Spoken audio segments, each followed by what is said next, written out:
भ्रष्ट बुजुर्ग दुष्टतापूर्वक हंसा और उसका हाथ नेहा की गर्दन पकड़ने के लिए आगे बढ़ा। लेकिन इससे पहले कि उसका पंजा नेहा को छू पाता, एक भयानक हमला उसके हाथ पर हुआ। वह भ्रष्ट बुजुर्ग एक बूढ़े भूत के योग्य था जो सैकड़ों लड़ाइयों से बच गया था। उसने पहली ही बार में महसूस कर लिया कि कुछ गड़बड़ है, इसलिए उसने तुरंत नेहा को छोड़ दिया और पीछे हट गया। धमाका! वह अब भी पीछे हटा ही था कि एक भयानक तलवार की मूर्ति वहीं गिर पड़ी जहां वह खड़ा था।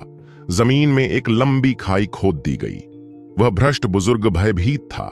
राघव अभी अभी आधा मरा हुआ था, लेकिन अब वह खड़ा था। उसके पूरे शरीर में आध्यात्मिक ऊर्जा का संचार हो रहा था। वह पूरी तरह से ठीक दिख रहा था।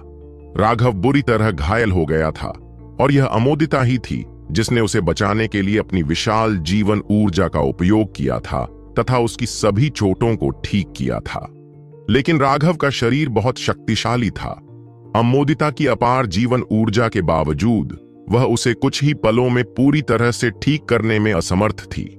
नेहा और उनके लिए कितना खतरा था, यह देखकर राघव ने आध्यात्मिक ऊर्जा की थोड़ी सी मात्रा को वापस पाने के बावजूद हमला करने की कोशिश की। हालांकि उसे अमोदिता ने रोक दिया था। राघव, क्या तुम्हें मुझ पर भरोसा है? अमोदिता ने बहुत गंभीरता से पूछा। बेशक, मुझे तुम पर भरोसा है। बात क्या है? राघव को थोड़ा आश्चर्य हुआ कि अमोदिता वास्तव में इस महत्वपूर्ण क्षण में ऐसा सवाल पूछेगा। अमोदिता की आंखों में गर्मजोशी दिखाई दी और वह हल्की सी मुस्कुराई। चूंकि तुम मुझ पर भरोसा करते हो, इसलिए अपनी आत्मा मेरे लिए खोल दो। मेरी आत्मा को अपनी आत्मा को छूने दो, तभी तुम्हें भ्रष्ट मार्ग के उस पुराने दानव को हराने का मौका मिलेगा। हालांकि वह नहीं जानता था कि अमोदिता किस बारे में बात कर रही थी, फिर भी उसे उस पर पूरा भरोसा था। राघव ने अपनी आध्यात्मिक सुरक्षा को कम करने में संकोच नहीं किया। आमतौर पर किसी व्यक्ति की आत्मा उसकी भौहों के बीच की जगह में छिपी होती थी। यह एक बंद अवस्था थी, बाहरी दुनिया से अलग। ऐसा इसलिए किया जाता था ताकि वे आध्यात्मिक हमलों से खुद को बचा सकें। अब जबकि राघव ने उसके सामने अपनी आत्मा खोल दी थी, तो यह उसके लिए अपना जीवन देने के बराबर था। अगर अमोदिता चाहती तो वह अभी एक विचार से ही राघव को मार सकती थी। अमोदिता इस बात से बेहद प्रभावित हुई कि राघव को उस पर इतना भरोसा था। उसने अपनी नाक सिकोड़ी और अपने सामने हाथ की मुहर बनाने से पहले एक गहरी सांस ली। वह जमीन पर कमल की मुद्रा में बैठ गई। जैसे ही उसने हाथ की मुहर बनाई, ऐसा लगा जैसे उसका पूरा शरीर लकड़ी की नक्काशी बन गया हो। उसकी सारी जीवन शक्ति खत्म हो गई थी। वुड स्पिरिट यूनियन, अमोदिता की आभा पूरी तरह से फीकी पड़ गई। उसी समय राघव की आत्मा कांप उठी। अनगिनत यादें एक पल में उसके अंदर समा गईं। राघव ने वह सब कुछ देखा जो अमोदिता ने अपने जीवन काल में अनुभव किया था। वह तुरंत समझ गया कि अमोदिता की वुड स्पिरिट यूनियन ने अपनी आध्यात्मिक शक्ति का उपयोग करके अपनी सारी ऊर्जा उसमें प्रवाहित कर दी है। एक लकड़ी की खेती करने वाली के रूप में हमला करना उसकी विशेषता नहीं थी। हालांकि उसके पास अपने स्तर के अन्य लोगों की तुलना में समुद्र के बराबर ऊर्जा थी। अमोदिता के पास बहुत ज्यादा ऊर्जा थी, फिर भी वह उसे किसी भी शक्तिशाली हमले में नहीं छोड़ पाती थी। जहां तक राघव की बात है, तो वह इसके विपरीत था। उसके पास शक्तिशाली तकनीकें थीं, लेकिन उनका उपयोग करने के लिए पर्याप्त ऊर्जा की कमी थी। जब अमोदिता की ऊर्जा राघव में प्रवाहित हुई, तो राघव की पीठ पर 3 मीटर लंबे 3 बड़े पत्ते उभर आए। वे असली पत्ते नहीं थे, बल्कि अमोदिता की रूणिक शक्ति ने जो रूप धारण किया था, वे असली थे, फिर भी असली नहीं थे। भ्रामक थे, फिर भी भ्रम नहीं थे। वे ठोस और खाली के बीच बारी बारी से बदलते रहे, पूरी तरह से समझ से परे। राघव उन 3 पत्तियों के अंदर अविश्वसनीय रूप से विशाल मात्रा में ऊर्जा महसूस कर सकता था। अपने स्वयं के समृद्ध स्टार की ऊर्जा की तुलना में यह कम से कम 10 गुना अधिक थी, और अब वह सारी ऊर्जा उसके नियंत्रण में थी। इस शक्तिशाली ऊर्जा के सहारे राघव पूरी तरह से पुनर्जीवित हो गया। उसने नेहा को खतरे में देखकर तुरंत हमला कर दिया था। नेहा ने सचमुच सोचा था कि वह मर जाएगी। वह भ्रष्ट बुजुर्ग बहुत डरावना था। नेहा, तुम लोग हमला मत करो, अमोदिता की रक्षा करना सुनिश्चित करो, किसी को भी उसके करीब ना आने दो। राघव को पता था कि अमोदिता इस समय एक विशेष अवस्था में थी। उसकी आत्मा ने उसके साथ अपनी ऊर्जा साझा करने के लिए पुल का काम किया था।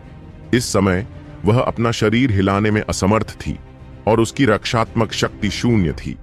इसके बाद राघव बाहर निकला और उसने शैतानी हथियार से भयभीत भ्रष्ट बुजुर्ग पर हमला कर दिया। मुझे तुम्हारे चेहरे पर एक काला निशान दिख रहा है, आज तुम जरूर मर जाओगे। धमाका। भ्रष्ट बुजुर्ग ने अपना झटका नीचे धकेला, अपनी पूरी ताकत से डेविल डेकैपिटेटर पर हमला किया। नतीजतन वह वापस उड़ गया। वह सैकड़ों मीटर तक जमीन पर लुढ़कता रहा, फिर बुरी तरह से स्थिर हो गया। असंभव, बिल्कुल असंभव, उस भ्रष्ट बुजुर्ग ने गुस्से से आसमान की ओर दहाड़ते हुए कहा। राघव अब पहले से भी ज्यादा शक्तिशाली हो गया था। उसका पूरा जोर अब उसकी कृपाण की एक भी लहर को रोकने में असमर्थ था। सच तो यह है कि राघव अब पहले से ज्यादा ताकतवर नहीं था, बल्कि वह सिर्फ कमजोर हो गया था। राघव के स्प्लिट हेवंस को रोकने के बाद उसने अपना एक हाथ खो दिया था और अंदरूनी चोटें भी खाई थीं। लेकिन अपने गुस्से में वह पूरी तरह से भूल गया था कि उसका शरीर अब बहुत कमजोर हो गया था। यही कारण था कि वह अब राघव के साधारण हमले का भी सामना नहीं कर सकता था। राघव धीरे धीरे भ्रष्ट बुजुर्ग के पास गया। उसकी दिव्य अंगूठी एक बार फिर उसके पीछे दिखाई दी। 300 मीटर चौड़ी दिव्य अंगूठी आसमान में इंद्रधनुष की तरह दिख रही थी। राघव की आभा ज्वालामुखी की तरह फूट पड़ी, उसके चारों ओर की जगह मुड़ गई। दूर से देखने पर उस मुड़ी हुई जगह में उसका आकार बहुत अस्पष्ट था, जिससे वह शक्तिशाली और अजीब दोनों दिखाई दे रहा था। राघव के हर कदम के साथ उसके नीचे की जमीन हिल जाती थी। वह स्वर्ग से उतरा हुआ एक दिव्य प्राणी था, एक ऐसा अस्तित्व जिसके आगे सभी प्राणी झुक सकते थे, चाहे वह धार्मिक मार्ग हो या भ्रष्ट मार्ग। हर कोई राघव के वर्तमान रूप को देखकर डर गया। राघव एक पूर्ण राक्षस था, जिसकी शक्ति अंतहीन थी। मार डालो! राघव अचानक जमीन पर गिर पड़ा और हवा के तेज झोंके की तरह भ्रष्ट बुजुर्ग की ओर आगे बढ़ा। वह एक राक्षस राजा की तरह लग रहा था, जो उसकी जान मांग रहा था। एक बार फिर शैतानी सिर काटने वाले हथियार से वार कर रहा था, लेकिन यह वार उसके पिछले वारों से अलग था। पहले जब भी राघव अपनी तलवार लहराता था, हवा के झोंके उसके चारों ओर सीटी बजाते थे, लेकिन इस बार कोई आवाज नहीं थी। ऐसा इसलिए था क्योंकि उसकी ऊर्जा शिखर पर केंद्रित थी और वह इतनी तेजी से हवा को चीर रही थी कि वहां हवा ही नहीं थी।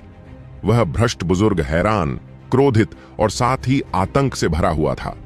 अपने कई वर्षों के युद्ध के अनुभव पर भरोसा करके वह जानता था कि इस समय उसके लिए जीतने का एकमात्र मौका पूरी ताकत से आगे बढ़ना था। अपनी सारी ऊर्जा को प्रसारित करते हुए उसने सब कुछ अपने हाथ में केंद्रित कर लिया। कालायन भूत पंजा! धमाका! पूरा युद्ध क्षेत्र जोर से हिल गया। एक आकृति तोप के गोले की तरह निकली, जो पूरे युद्ध क्षेत्र से गुजरते हुए 1 दर्जन मील दूर एक विशाल पहाड़ से टकराई। वह जिस जगह से टकराया वह एक चट्टान थी। वह इतनी जोर से उसमें गिरा कि उसके शरीर पर गहरे निशान रह गए। पूरी चट्टान में दरारें फैल गईं, लेकिन वह ढही नहीं। वह भ्रष्ट बुजुर्ग अभी भी चट्टान में ढंसा हुआ था। उसकी आंखों का रंग उड़ गया था, उसका चेहरा हैरान और खाली दोनों था। आलसी ढंग से डेविल डेकैपिटेटर को अपने कंधे पर रखते हुए राघव ने एक गहरी सांस ली। वह भावनात्मक रूप से इतना भावुक हो गया कि लगभग उसकी आंखों से आंसू छलक आए। वह आध्यात्मिक ऊर्जा का इस तरह से उपयोग करने में सक्षम होने से बहुत तरोताजा और उत्साहित था। इससे पहले उसे अपनी आध्यात्मिक ऊर्जा के प्रत्येक हिस्से का सावधानी पूर्वक उपयोग करना पड़ता था, लेकिन अमोदिता ने अपनी ऊर्जा उसके साथ साझा की, जिससे वह पूरी तरह से खर्चीला बन गया। उसे अब आध्यात्मिक ऊर्जा के खत्म होने की चिंता नहीं करनी पड़ी। धर्म के मार्ग पर चलने वाले भाइयों, निर्दयी हत्यारे बन जाओ। अपने वस्त्रों को खून से लाल कर लो। अपने शत्रुओं के शरीरों को अपनी तलवारों से छेद दो। अपनी सारी इच्छाएं, अपना सारा प्रतिशोध प्रकट करो। अपने गिरे हुए भाइयों को देखो, वे निश्चित रूप से स्वर्ग से हमें देख रहे हैं। भाइयों, उन सभी को मार डालो। राघव का भावुक भाषण हवा में गूंज उठा। मारना। भ्रष्ट बुजुर्ग के साथ राघव की लड़ाई इतनी आकर्षक थी कि पूरा युद्ध क्षेत्र धीमा पड़ गया था।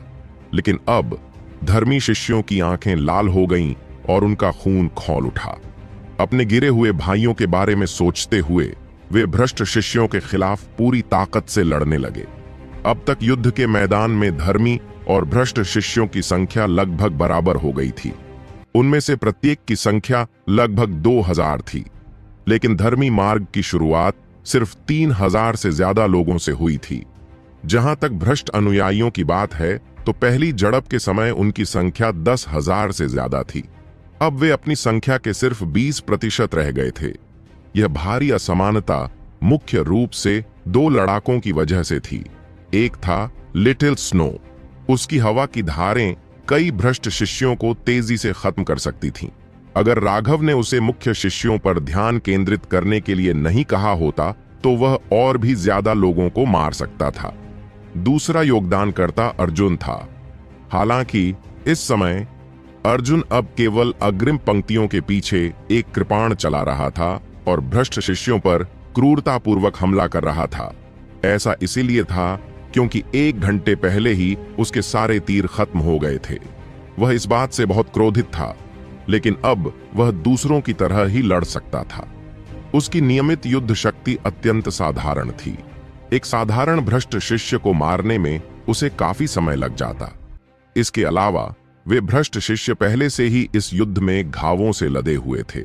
अन्यथा यह कहना मुश्किल होता कि कौन किसको मारेगा। इससे अर्जुन और भी क्रोधित हो गया।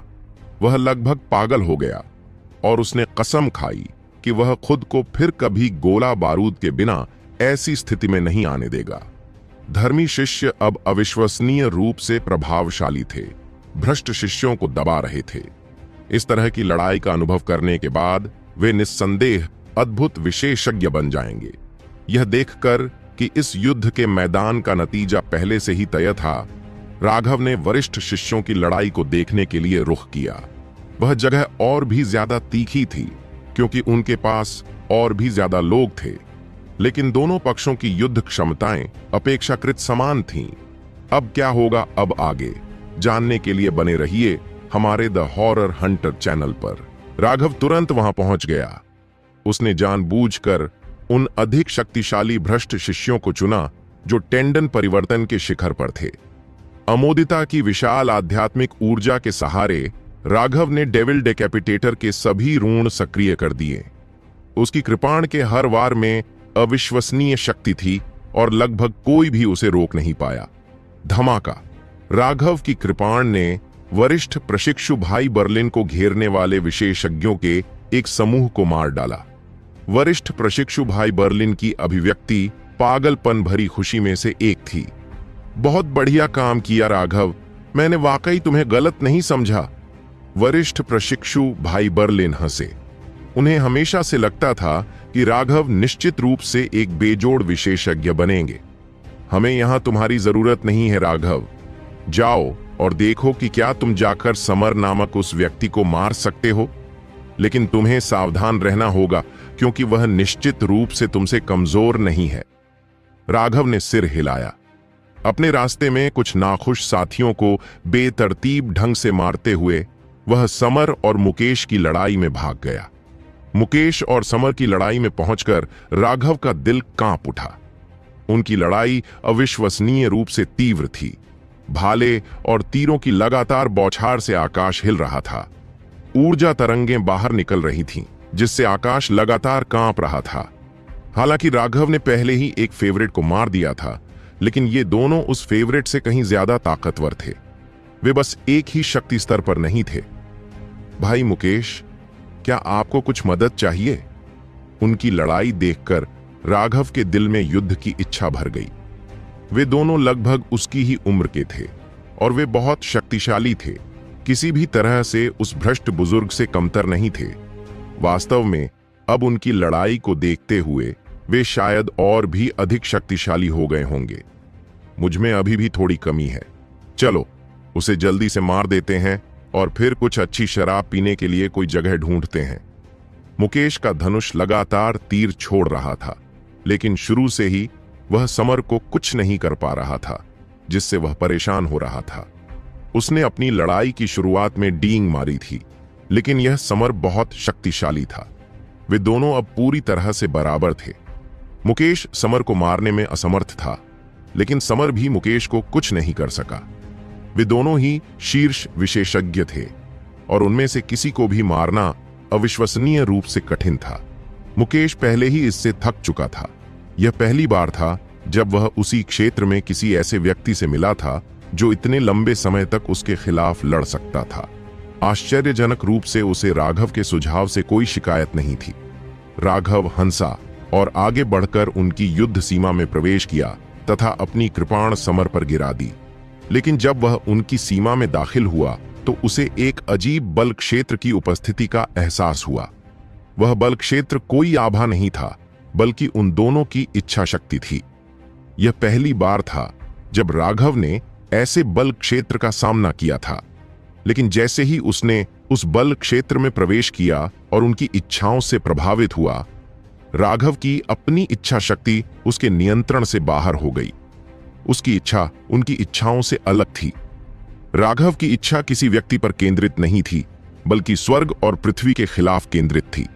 उसकी इच्छा ऐसी थी जो दुनिया की बेड़ियों को तोड़ना चाहती थी और 9 स्वर्गों को घृणा से देखना चाहती थी। मुकेश और समर दोनों ने राघव की इच्छा को महसूस किया और वे चौंक गए। सावधान! राघव के शैतानी सिर काटने वाले हथियार से तेज रोशनी निकली। जैसे ही वह नीचे गिरा, समर ने ठंडी सांस ली। भाले की धारें चमक उठीं और राघव की तलवार से टकरा गईं। धमाका! सुनहरी रोशनी निकली और एक विस्फोट ने आसमान को हिला दिया। राघव का शरीर कांप उठा और उसका हाथ थोड़ा सुन्न हो गया। कितनी शक्तिशाली ताकत है! राघव हैरान रह गया। समर वाकई बहुत शक्तिशाली था, निश्चित रूप से उस भ्रष्ट बुजुर्ग से जरा भी कमजोर नहीं था। राघव को पीछे हटना पड़ा, लेकिन समर को भी झटका लगा। उसकी ताकत ने उसे इस क्षेत्र के भ्रष्ट पथ की जूनियर पीढ़ी में नंबर 1 बना दिया।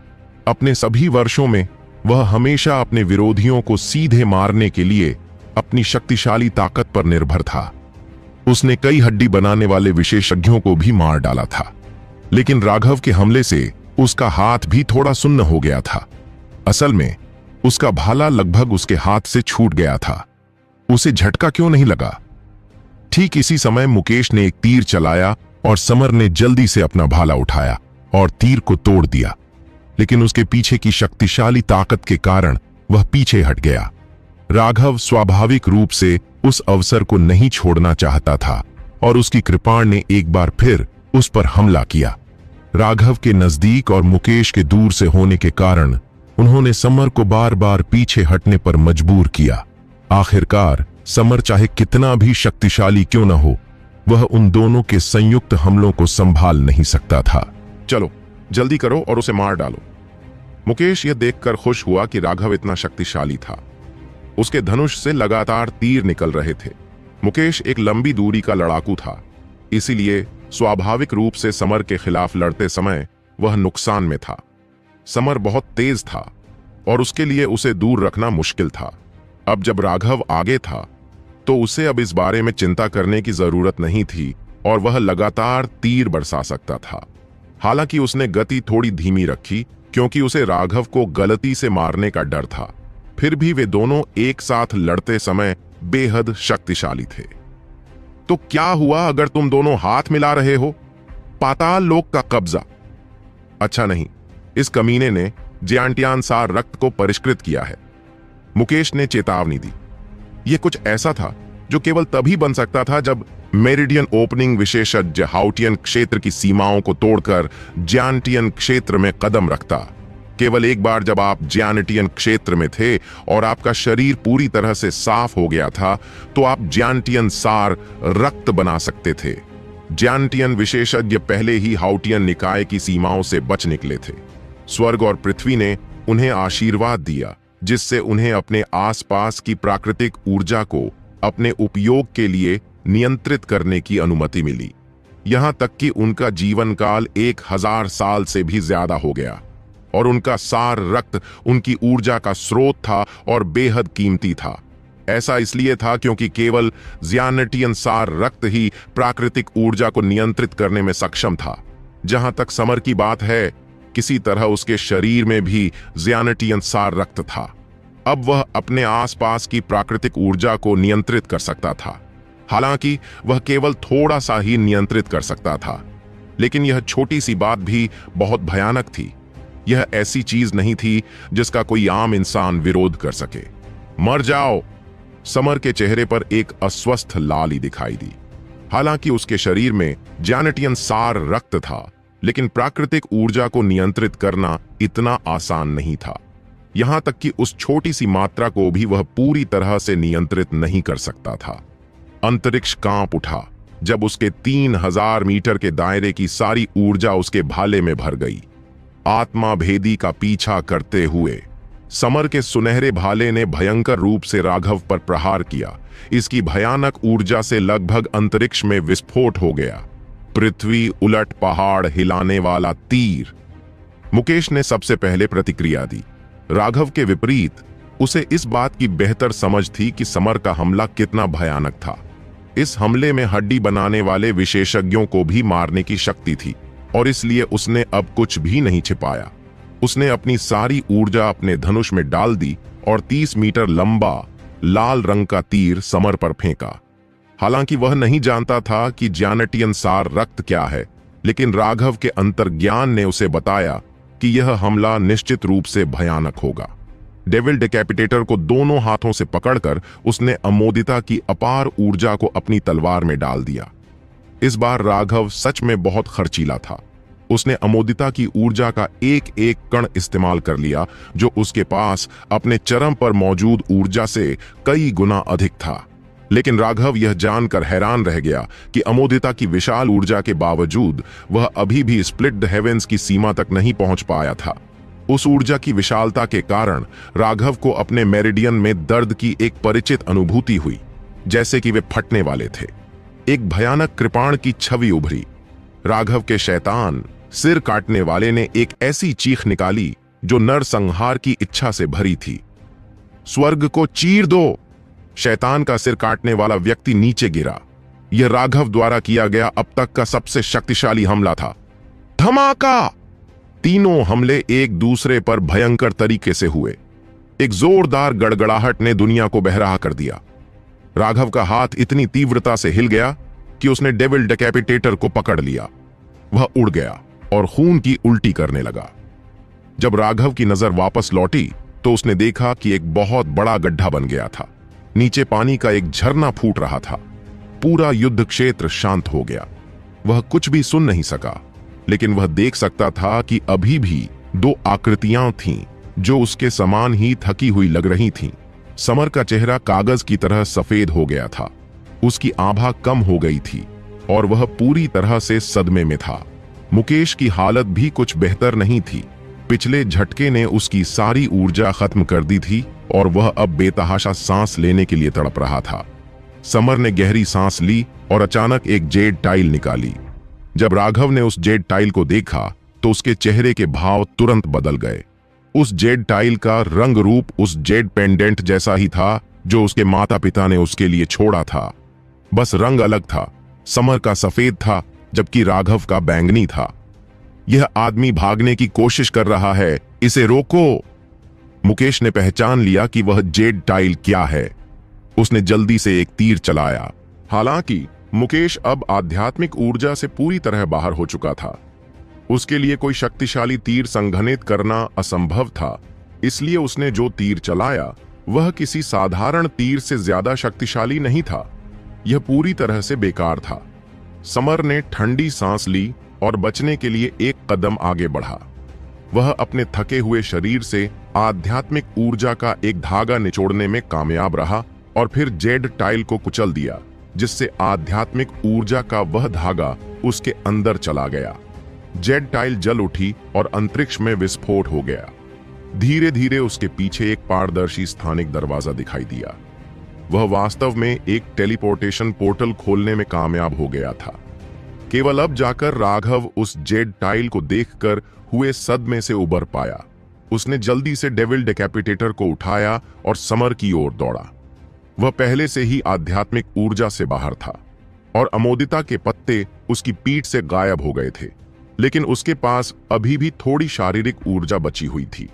जब तक वह समर तक पहुंच सकता था, वह उसे आसानी से मार डालता। समर वाकई बहुत भयानक था।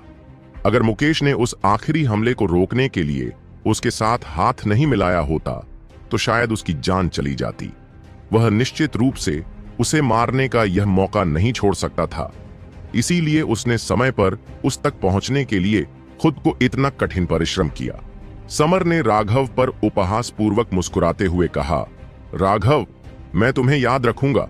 अगली बार मैं निश्चित रूप से तुम्हारी जान ले लूंगा।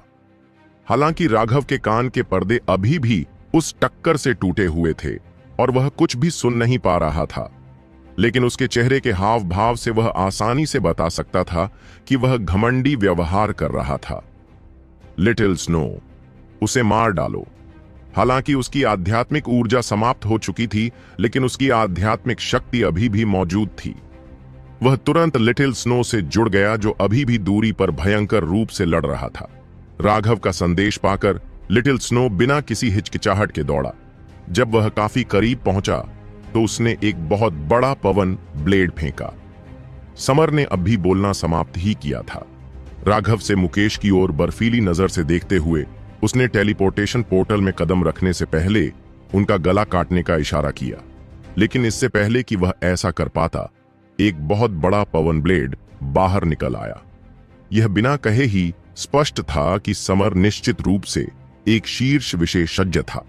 इतनी बड़ी लड़ाई के बाद भी, यहां तक कि जब उसकी आध्यात्मिक धारणा अपनी सबसे कमजोर अवस्था में पहुंच गई थी, तब भी उसने पवन ब्लेड को उस क्षण महसूस किया जब वह उसके पास पहुंची और उसने अपना भाला उठाया।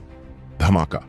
अगर यह सामान्य समय होता तो समर लिटिल स्नो के हमले को अनदेखा कर सकता था, लेकिन अब वह इतना कमजोर हो गया था कि लिटिल स्नो की हवा के झोंके से वह हवा में उछल कर गिर गया।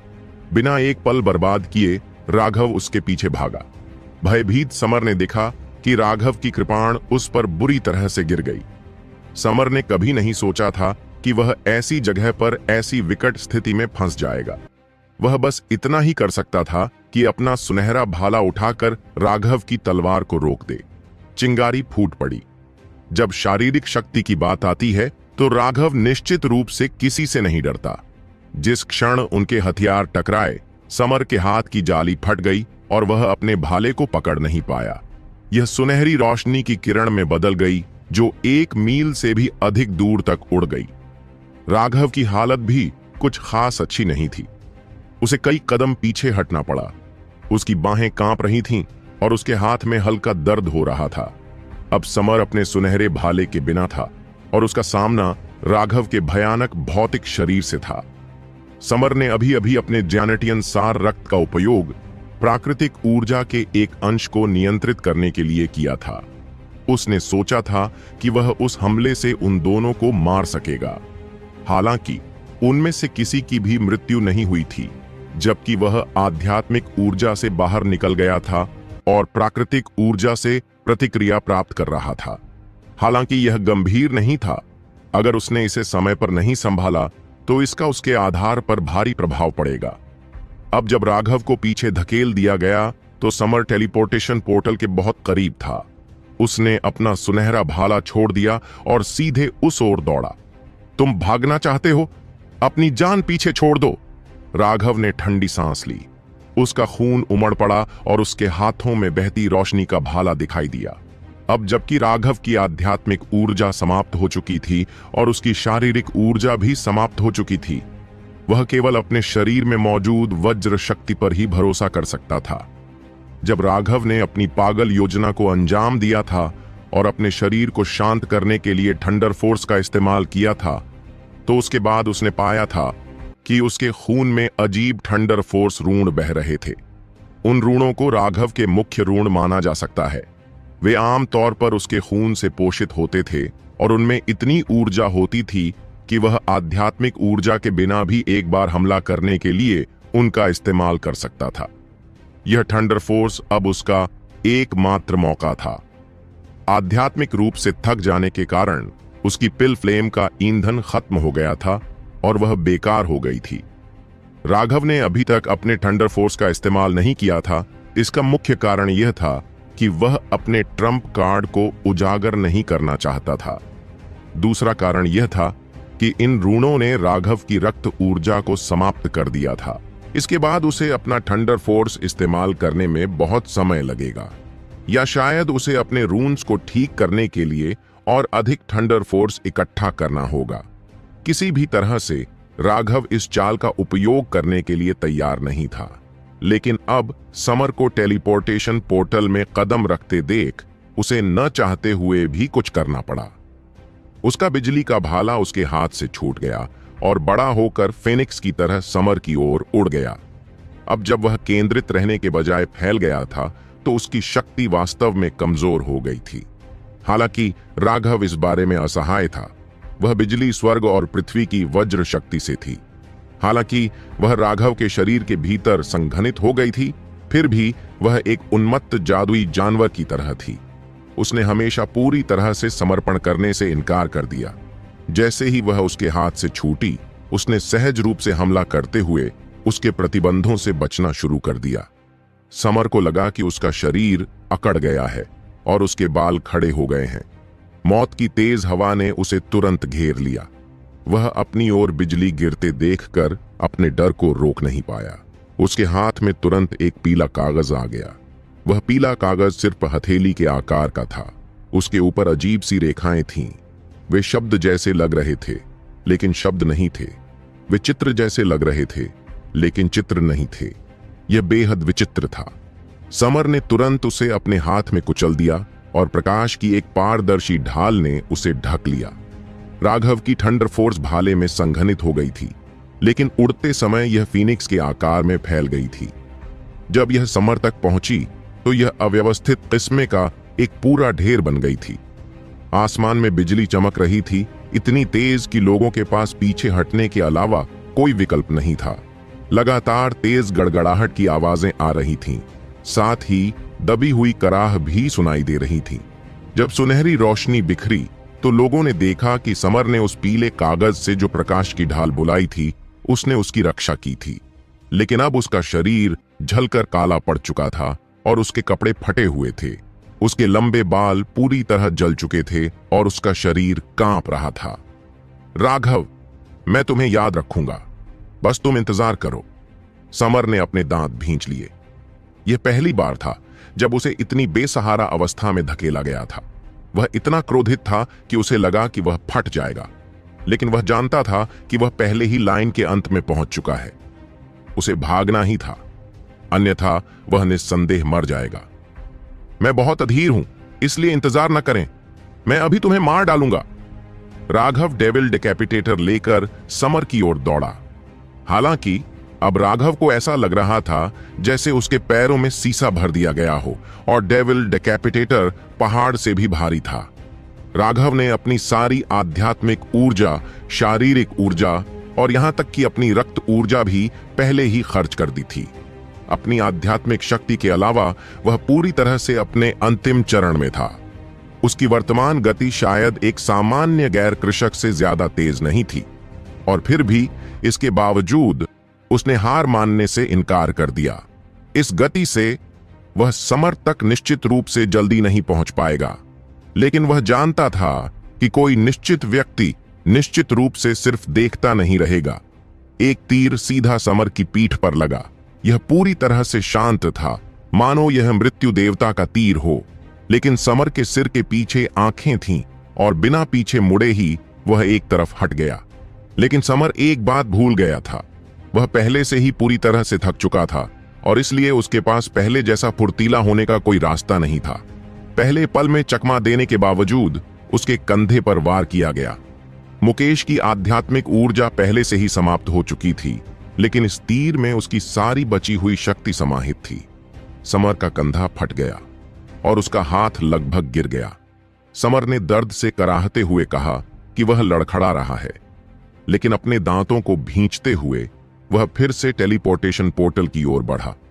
उसने अपना सिर अंदर डाला, लेकिन इससे पहले कि उसका बाकी शरीर अंदर प्रवेश करता, डेविल डिकैपिटेटर ने निर्दयतापूर्वक उसे काट डाला। खून बहने लगा साथ में एक दयनीय चीख भी निकली। समर का एक पैर पूरी तरह से कट गया था। राघव, मुकेश, तुम दोनों कमीनों को मेरा इंतजार करना चाहिए। मैं समर तुम्हें 1000 टुकड़ों में काटने की कसम खाता हूं। बड़ा टेलीपोर्टेशन पोर्टल सिकुड़ गया और समर की आवाज अस्पष्ट हो गई, लेकिन उसकी आवाज में घृणा के भाव ने लोगों को सचमुच भय से कांपने पर मजबूर कर दिया। मुकेश ने अपने धनुष को बैसाखी की तरह इस्तेमाल किया और वह कड़ी मेहनत से राघव के पास गया। उस पैर को देखते हुए वह थोड़ा मुस्कुराया। एक पैर बुरा नहीं है, क्या तुम इसे चाहते हो?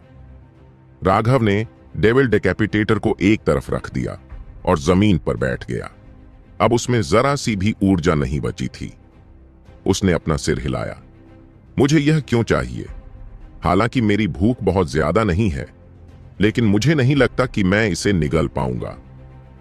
यह छोटा सा साथी वास्तव में भ्रष्ट मार्ग का शीर्ष विशेषज्ञ होने के योग्य था। उसके शरीर में जियानटियन सार रक्त है जो उसके पैर को काफी खजाना बनाता है। मुकेश को कोई हिचकिचाहट नहीं हुई और उसने समर का पैर उठा लिया।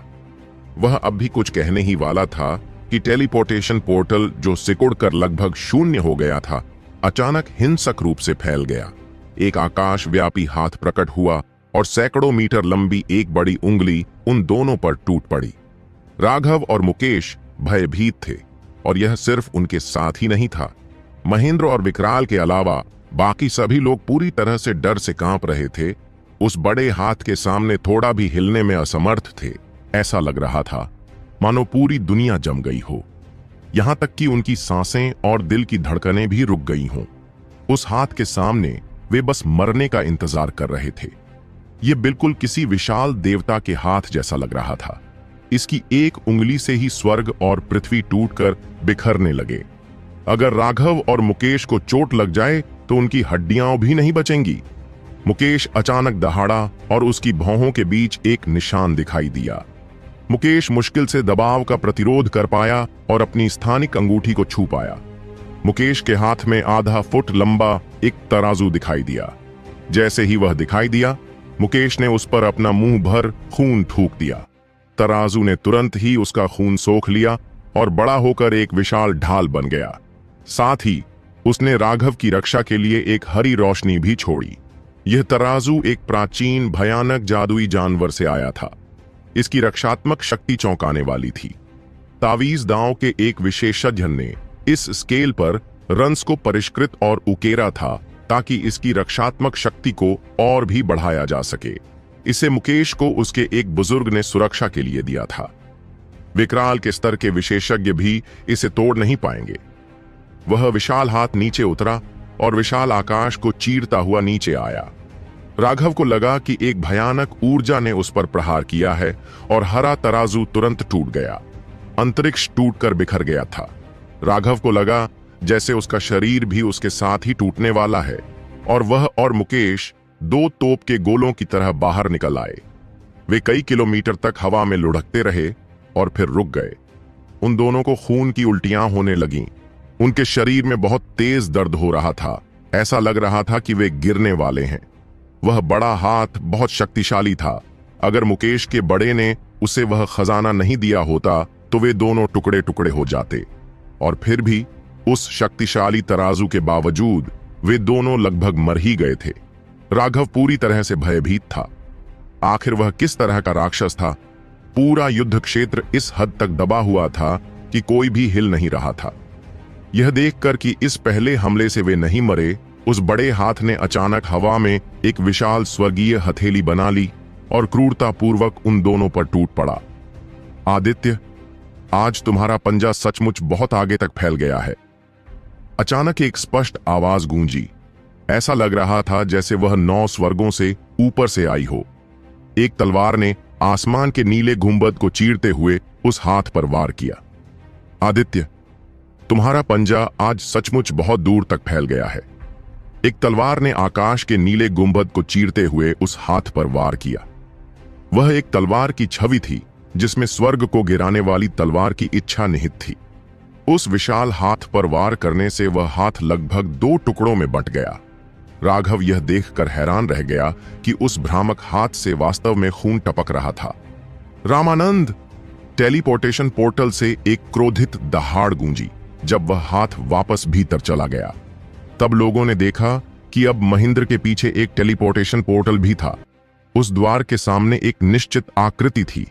वह आकृति ठोस नहीं थी, वास्तव में वह किसी काल्पनिक आकृति की तरह लग रही थी, लेकिन उसका रूप बिल्कुल ज्वानटियन मठ के संप्रदाय के नेता जैसा ही था।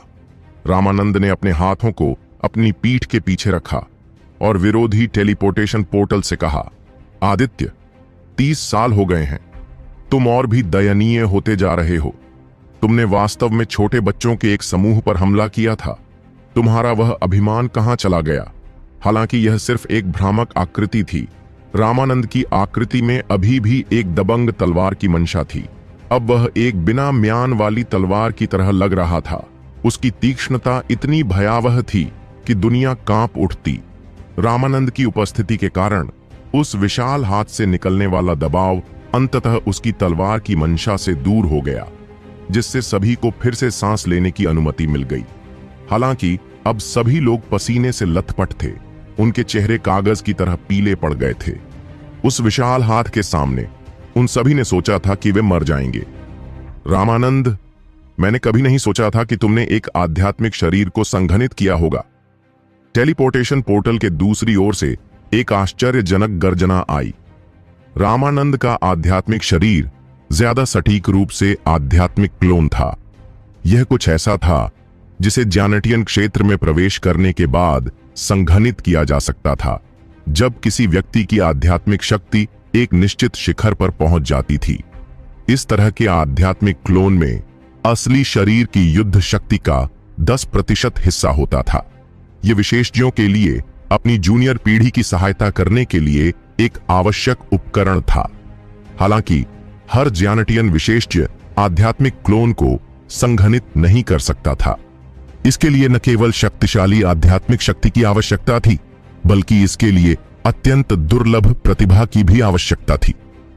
ऐसा नहीं है कि मैं तुम्हारी तरह दयनीय हो सकता हूं, जो पूरे दिन जूनियर पीढ़ी को परेशान करता रहता हूं, रामानंद ने तिरस्कार से भरी आवाज में कहा।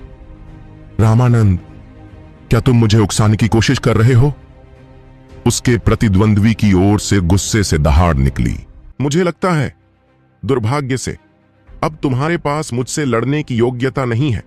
भाग जाओ। रामानंद ने नाक भौं सिकोड़ी और उसकी तलवार एक बार फिर बाहर निकल आई। तलवार ऊर्जा ने उस टेलीपोर्टेशन पोर्टल पर वार किया।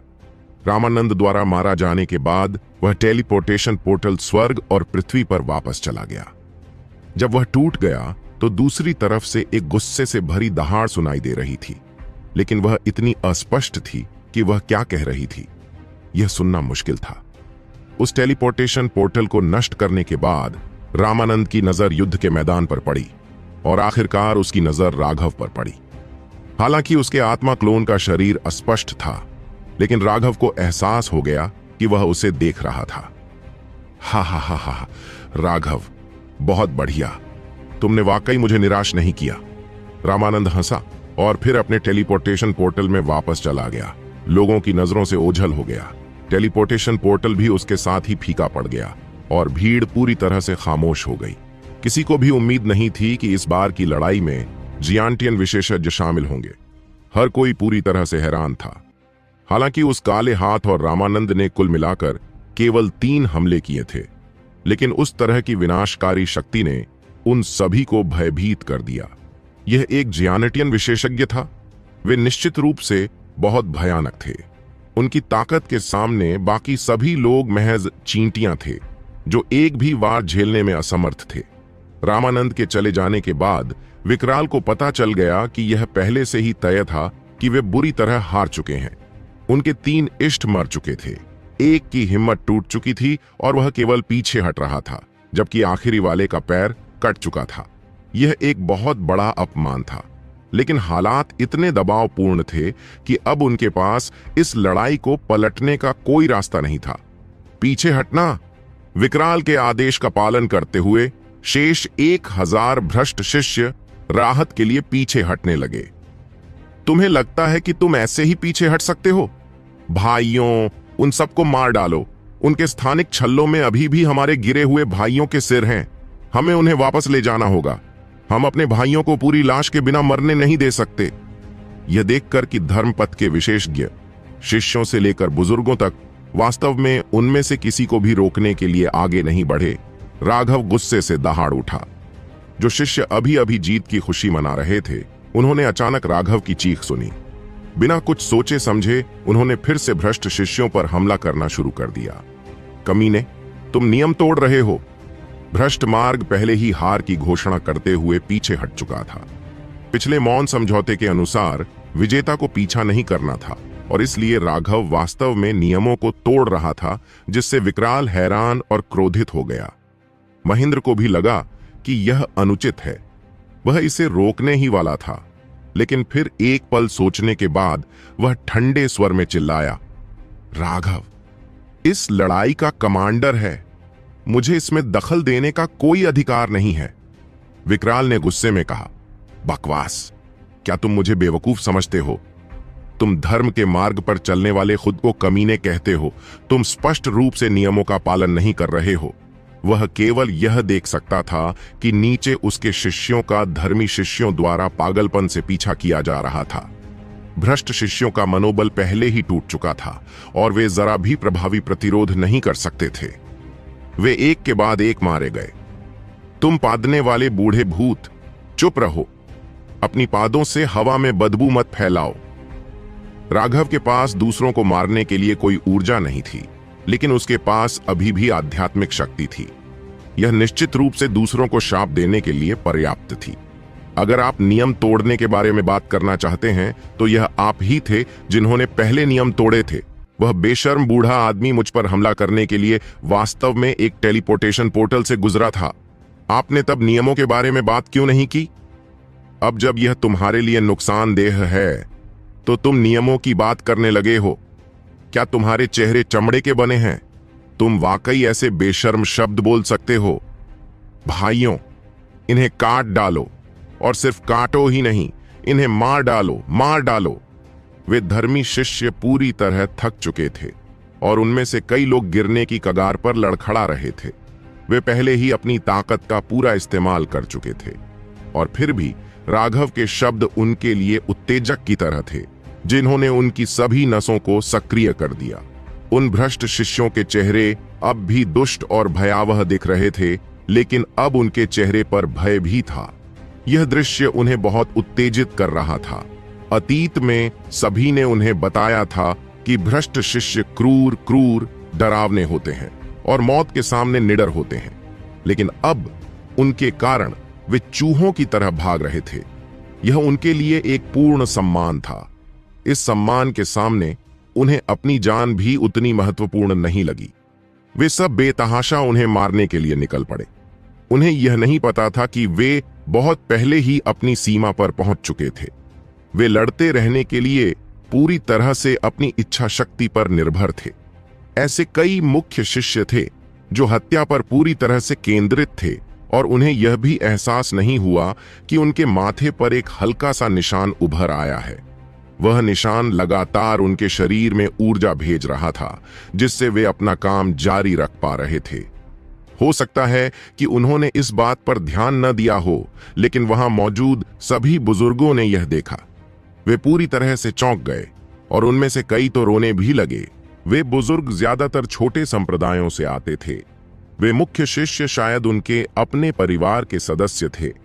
जब उन्होंने देखा था कि ज्वांटियन मठ के मुख्य शिष्यों ने अपने पूर्वजों के निशानों को जगाया था और वे कितने शक्तिशाली थे, तो वे सदमे और ईर्ष्या से भर गए थे। अब उनके अपने परिवार के शिष्यों ने अपने पूर्वजों के निशानों को जगाया था। वे खुशी से पागल क्यों न हो जाए। राघव के शब्दों के कारण पूरा युद्ध क्षेत्र अस्त व्यस्त हो गया। हर जगह भयंकर युद्ध छिड़ गया। भ्रष्ट मार्ग के बुजुर्ग और वरिष्ठ शिष्य अपने नए शिष्यों को बचाना चाहते थे, लेकिन धार्मिक मार्ग के लोग स्वाभाविक रूप से इतनी आसानी से ऐसा नहीं होने देंगे। राघव, तुम क्या रोकना चाहते हो? विकराल घबरा गया और क्रोधित हो गया। फिर भी वह असहाय भी था। वह केवल अपने दांत भींच सकता था।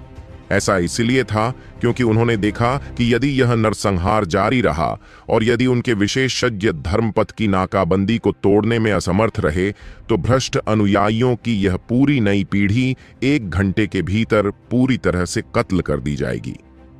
अपने सभी शिष्यों से कहो कि वे अपनी स्थानिक अंगूठियां हमें सौंप दें ताकि हम अपने भाइयों के सिर वापस ले सकें, राघव ने कहा। इन भ्रष्ट शिष्यों ने अपने धर्मी शिष्यों से अलग तरीके से काम किया था। वे केवल अपने स्वार्थी लाभ के लिए काम कर रहे थे और इसलिए धर्मी शिष्य को मारने के बाद उन्होंने जो पहला काम किया वह था उनका सिर काटकर उन्हें अपने स्थानिक वलय में रखना। वे धर्मी शिष्यों की तरह नहीं थे जो मुनाफे पर कब्जा करने के लिए युद्ध के अंत तक इंतजार करते थे। उन्होंने अपने मुनाफे को दूसरों के साथ बराबर बांटने से इनकार कर दिया। आखिरकार धर्मी शिष्यों के सिर के बदले उन्हें उदार इनाम दिए जा सकते थे। भ्रष्ट शिष्यों के स्थानिक छल्लों में निश्चित रूप से धर्मी शिष्यों के कई सिर थे और यही कारण था कि इन धर्मी शिष्यों ने राघव की पुकार सुनी थी और थके होने के बावजूद अब वे इतनी बेपरवाही से लड़ रहे थे। सबके भाई थे, सबके साथी थे। एक बार जब कोई साथी मर जाता था तो उसे पुनर्जीवित करने का कोई तरीका नहीं था, लेकिन कम से कम उसके सिर तो वापस लेने ही पड़ते थे। क्या बकवास है।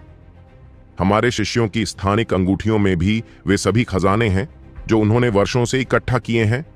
हम उन्हें आपको कैसे दे सकते हैं? हम आपको केवल सिर देंगे। विकराल अविश्वसनीय रूप से क्रोधित था, लेकिन अंत में उसने फिर भी समझौता किया। धर्मी शिष्यों के सिर सौंपने के लिए सहमत हो गया। बकवास ही तुम्हारी सबसे बड़ी खूबी है। ऐसा मत सोचो कि हर कोई तुम्हारे जैसा बेवकूफ है। उन्हें अपनी सभी स्पेशियल रिंग्स सौंपनी होंगी, वरना हम कैसे जान पाएंगे कि तुमने गुप्त रूप से कुछ सिर रखे हैं या नहीं।